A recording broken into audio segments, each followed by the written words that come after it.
The voicemail was still echoing in my ear when I slammed the car door shut. Return the car or we'll report it stolen. My dad's voice cracked with authority, as if I hadn't just watched him beam while my sister posed beside a brand new BMW, red bug gleaming under the summer sun. Meanwhile, my hand still clutched the weight of the gift they handed me, a plastic piggy bank, stickers peeling, $2 rattling inside like an insult. 27 years old, and apparently that's what I was worth to them. $2. I laughed as the engine purred alive, not out of joy, but because if I didn't laugh, I'd scream. The BMW's leather smelled new, foreign, not mine, and yet legally it was registered in my name, insurance in my name, payments tied to my credit. My parents smiled like they'd orchestrated some perfect show for the relatives, but I knew the truth. I was their disposable shield, the one they could burn if anything went wrong. The road blurred as I drove away from the reunion grounds, past cousins still snapping selfies with her new car, their faces full of envy, not realizing the paperwork had my name scrawled across every line. My sister tossed me a smug glance when I left, as if to say, know your place. I did, and it wasn't there anymore. The voicemail buzzed again, replaying in my head. Dad's voice full of manufactured thunder. Return the car, or we'll report it stolen. Stolen? From who? From me? The absurdity almost choked me. They hadn't just insulted me with a $2 piggy bank. They'd set me up as the fall guy for their golden child's luxury toy. My chest tightened, not from fear but clarity. I gripped the wheel tighter. Every mile stretching between me and the reunion felt like peeling away a lifetime of scripted humiliation. 27 years of being told my worth in leftovers, in hand-me-downs, in silence. Tonight, they dressed it up as tradition and called it family. But family doesn't make you the decoy. Family doesn't treat you like collateral. The car hummed beneath me, not just an engine, but a question. What happens when the one they underestimated decides not to play along? I turned the radio off. The night was loud enough, and for the first time, so was I. By the time I pulled into my apartment complex, my phone had racked up 12 missed calls. 10 from Mom, 2 from Dad. Not a single one from my sister. She didn't need to call. She knew the script. They'd handle me like they always did, scolding me into compliance while she lounged in her victories. I let the engine idle a little longer, the quiet hum filling the silence I refused to break. The BMW's dash lit up, every feature gleaming, a reminder of how far they'd go to put a bow on someone else's life while stripping mine bare. When I finally shut the car off, my voicemail blinked with a new message. I pressed play. Sweetheart, don't overreact. Mom's voice cooed, carefully practiced, as if syrup could erase acid. You know your sister deserves this. You've always been the responsible one. That's why we trusted you to have it in your name. Don't make this complicated. Responsible. That word was their favorite leash. Responsible meant paying bills when they forgot. Responsible meant babysitting my sister when she wanted to run wild. Responsible meant stepping aside so she could shine. But never once had responsible meant respected. I sat back against the leather seat, listening to her voice fade. My chest tightened, not with tears, but with fire. They hadn't even tried to pretend it was about me. I wasn't their child. I was their credit score. For a second, I saw flashes of my childhood, memory fragments stitched together in cruel clarity. My 10th birthday, when my cake was replaced with my sister's practice piano recital. High school graduation, where I got a secondhand bracelet while she got a car. College, when my savings mysteriously disappeared into her tuition gap. It wasn't a pattern anymore. It was a system. The night pressed against my windshield, thick and suffocating, but something inside me shifted. They had made one mistake this time. They thought I'd play the same role. The mule, the scapegoat, the silent one. But I wasn't silent anymore. I leaned forward, resting my hands on the steering wheel, and whispered into the darkness. If you want this car back, you're going to regret ever putting it in my name. The words weren't a plan yet, but they were a promise. And promises, unlike my family, I never broke. The next morning, my phone lit up before the sun had even burned through the blinds. This time it wasn't Mom or Dad. It was my sister. Return the car. 3 words, cold and sharp, in a text sent at 5:12 a.m. No greeting, no explanation. Just an order. I stared at the screen, then tossed the phone onto the counter like it burned. She had no idea what it felt like to wake up in a life you never chose. Carrying debt that wasn't yours, obligations that weren't yours, silence that wasn't yours. Her entitlement was a language I could translate perfectly. She was scared. Not because she cared about me, not even because she wanted the car, but because for once the strings she pulled weren't working. I brewed coffee slowly, deliberately, every drip echoing in the quiet of my kitchen. By the time I sat down, my voicemail had another message. Dad again. You're embarrassing us. This is not how a daughter behaves. Bring the car back or we'll involve the police. Do you understand? The police. The threat was meant to break me. Instead, it clarified things. If they wanted to make me the criminal, I'd make sure they understood the weight of that lie. I pulled the registration papers from the glove compartment the night before. My name was printed across every line, black ink like a brand. I snapped a photo and saved it to a folder titled Receipts. Then I texted it to Dad with no caption. No reply. Instead, 30 minutes later, my sister posted on Instagram a photo of her leaning against the BMW in the driveway of the reunion house, captioned, Blessed. Hard work pays off. Hard work. I nearly spit my coffee across the counter. Her hard work was showing up, smiling, and letting me bleed in silence. I watched her post rack up likes. Comments poured in. Queen, you deserve it, manifested energy. All lies stacked on lies. But this time, the truth wasn't invisible. It was written in contracts and registrations, in the trail they thought I'd never trace. I stared at her photo until the screen dimmed, my reflection staring back. My voice was quiet, steady. You just posted the evidence of your own downfall. By the afternoon, the silence was louder than their threats. No calls, no texts, just a heavy pause, the kind that tells you something is brewing. I didn't trust it. My parents never stayed quiet unless they were plotting. I went down to the parking lot and checked the BMW. Still there, sunlight gleaming against the polished hood. It looked like a prize, but to me it was evidence. Proof of their arrogance. Proof of their carelessness. Proof they thought I'd never bite back.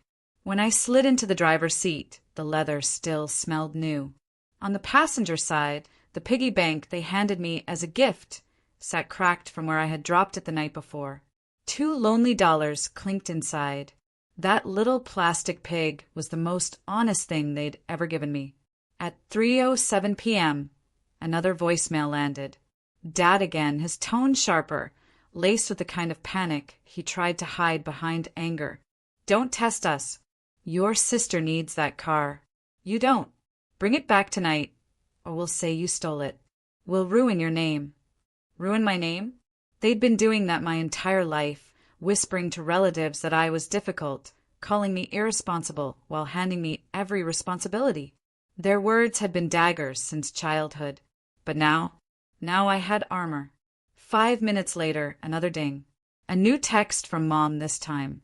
Please don't make this harder than it needs to be. Think of your sister's future. Don't be selfish. Selfish. That word sat heavy in my chest. I thought about every rent I covered, every bill I paid, every secret loan I never asked to be repaid. Selfish was the last thing I had ever been. I opened my notes app and started typing a list, line by line, of every time they'd used me as collateral. Receipts, memories, dates, sums of money, years of silence turned into sentences.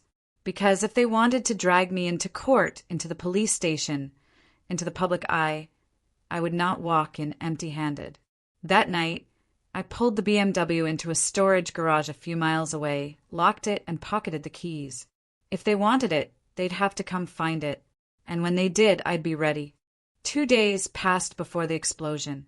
It came in the form of a Facebook post from my sister, a photo of her standing in front of the BMW. But this time the caption wasn't glowing. It was venom. Some people can't let go of jealousy. Imagine stealing from your own family. Disgusting. The comments poured in faster than I could refresh. Relatives wagged fingers. Friends pitted her. Strangers piled on. My phone buzzed nonstop with screenshots from cousins and coworkers. Whispers of, "Is this about you?" For a moment, rage burned so hot I could barely breathe. But then clarity. She wasn't confident. She was desperate. She was trying to control the narrative before the truth surfaced. So I waited. That evening, I walked into a cousin's birthday gathering. Unannounced, quiet, but undeniable. Every head turned. My sister froze, drink halfway to her lips. Dad stiffened. Mom's smile faltered. And then I spoke. "Funny thing about stolen cars," I said, pulling a manila folder from my bag. "They usually aren't registered in the thief's name." I laid the papers on the counter, right beside the cake. Registration, insurance, loan documents. My name stamped over and over, undeniable. A hush fell over the room, thicker than smoke. My sister's face drained of color. "That's not the point," she stammered, voice trembling. "The car was meant for me. Everyone knows it." I looked at her, at the bow still fresh in my memory, at the years of being told to stand in her shadow, and I almost laughed. "Meant for you doesn't mean mine to lose." Cousins exchanged looks. Whispers rippled. And then one voice, sharp and loud, cut through. "So they set her up?" That was all it took. The golden illusion cracked. The perfect daughter, the flawless family. Suddenly it wasn't so flawless. My parents tried to steer the conversation back, tried to smooth it over, but the damage was done. The questions hung heavy in the air, and for once, they weren't pointed at me. When I left that night, the BMW still locked away in my garage. My sister's eyes followed me, wide, frantic, and afraid. For the first time in my life, she was the one scrambling to keep up. The morning after the birthday party, I woke to a barrage of notifications. My sister hadn't slept. Her posts were frantic, stories filled with cryptic lines. Betrayal hurts most when it comes from blood. Some people only exist to drag others down. But the comments weren't siding with her anymore. People had seen the papers. Some of my cousins had even shared photos of them online. The tide was turning, and she could feel it slipping. That's when the real threat arrived. An official-looking letter slid under my apartment door. My name typed across the top, bold and formal. Inside, a demand from my father's attorney. Return the vehicle within 72 hours or face legal consequences. I read it twice, then placed it neatly on my table. My pulse didn't spike. My hands didn't shake. Instead, I opened the folder I'd been building, every receipt, every bill I paid, every transfer for the family that never came back. They wanted to drag me into court? Perfect. I'd bring 27 years of evidence with me. Still, the move stung. To hire an attorney against their own daughter proved it wasn't about family anymore. It was about control, about preserving the perfect image they had curated for decades. That night, Mom called one last time. Her voice was strained, brittle. "You're tearing this family apart. Your sister's reputation is ruined. Don't you care what people will think?" I almost laughed. For once, yes. I care very much what people think. That's why I'm done being your cover story. The line went dead. I walked to the window, looking out at the street below, and for the first time in years I felt taller, freer. They had spent my entire life convincing me I was powerless, that I was the burden, the mistake, the extra. But now I was the one holding the keys. The BMW sat locked away in the storage garage like a secret, untouched. And with every day that passed, it became less a car and more leverage. 72 hours. That's what the letter said. But in reality, their time was already up. On the third day, just as the deadline in their lawyer's letter ticked toward zero, I walked out of my apartment to find 2 police officers standing by the BMW's parking spot. Except the car wasn't there. My stomach dropped for half a second until I remembered. I'd moved it to the storage garage days ago. The space was empty by design. One officer approached. "We had a report of a stolen vehicle registered under your name. Are you aware?" The irony almost made me laugh. I handed them the manila folder. Registration, insurance, bank statements, my ID. Everything aligned. Their brows furrowed as they flipped through page after page, their posture shifting from suspicion to confusion. "So," the officer said slowly, "this car is yours?" "Yes," I replied, my voice steady. "And I'd like to file a report for fraud." I gave them copies of the threats, the voicemails, the texts, the attorney letter, a neat trail of evidence documenting how my own parents tried to weaponize me against myself, their system collapsing in black and white. The officers exchanged a glance. "We'll add this to the file." When they left, I stood in the doorway, the silence thick but triumphant. For the first time, I wasn't the one caught unprepared. That evening, my sister called me directly. No texts, no posts, just her voice, trembling with rage. "You think you've won? Everyone hates you now. You ruined our family. You'll regret this." I let her words hang in the air, then answered calmly, "Maybe, but I'd rather be hated for telling the truth than loved for living your lie." She hung up. I placed my phone face down on the table, exhaling slowly. Every piece was in motion now. The family reunion that was supposed to humiliate me had instead revealed them. Their desperation, their greed, their manipulation, all exposed. And the car? The car was still safe, waiting like a loaded weapon I didn't even need to fire. Tomorrow, the final step would come. Not revenge, not destruction. Something quieter, something cleaner. Poetic justice doesn't need noise. It just needs timing. And mine was perfect. The morning of the 4th day, I dressed carefully. Not in armor. I didn't need it anymore, but in something simple, clean. A reminder that I wasn't here to fight. I was here to finish. I walked into the attorney's office with a calm they didn't expect. Dad and Mom sat stiffly at the table, my sister fidgeting in her chair, her phone clutched like a lifeline. Their lawyer cleared his throat, ready to perform. "Ms. Carter," he began, "our clients are requesting the immediate return of the BMW. You've had ample time." I slid the folder across the table before he could finish.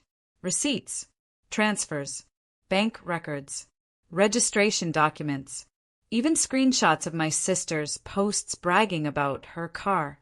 Years of evidence layered into one undeniable stack. "This," I said, my voice steady, "is the cost of being your responsible child. You made me the guarantor of your lies. You put me in debt, in silence, in shadows. Not anymore." The lawyer shifted uncomfortably as he scanned the pages. My father's face flushed red. Mom's hand tightened on his arm. My sister stared at the pile as if the papers were flames. "You think you can ruin us?" Dad snapped. I met his eyes. "No, you ruined yourselves. I'm just done carrying the weight." The lawyer finally leaned back, exhaling. "Given this documentation, I'd strongly advise against pursuing charges. The liability here falls," he hesitated, glancing at my parents, "elsewhere." Silence filled the room, heavy and final. I stood, tucking the keys to the BMW onto the table. "Here's your car. You wanted it so badly, take it. But you don't get me anymore." My sister reached for the keys, but her hand trembled. For the first time, she looked small. Walking out of that office, the sun hit my face like freedom. I didn't need the car. I didn't need their approval, their scraps, their endless demands. I had something far more valuable, my name intact and unbroken. The calls have slowed since then. Their social media has gone quiet. At family gatherings, I hear the whispers are no longer about me. They're about them, the parents who tried to trap their daughter and lost everything but their shame. As for me, I drive my own path now. No bow, no borrowed spotlight, just peace, and that is worth more than any car.